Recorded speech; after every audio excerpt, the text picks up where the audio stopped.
Et le voici donc, ce 974e costume de Mannequin Peace, un petit tricot vert et un blue jean qui n'est autre que celui de Gaston Lagaffe. La foule exulte, les garants du folklore aussi, même s'il aura fallu avaler la pilule.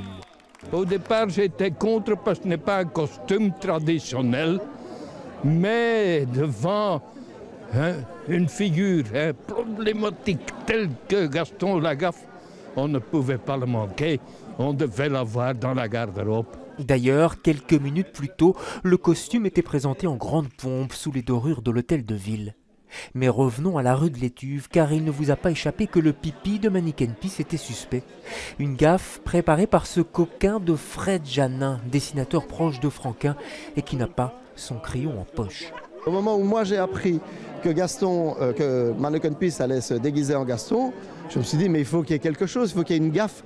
D'où l'idée de la boîte de chimie, des éprouvettes, des fioles et du pipi vert.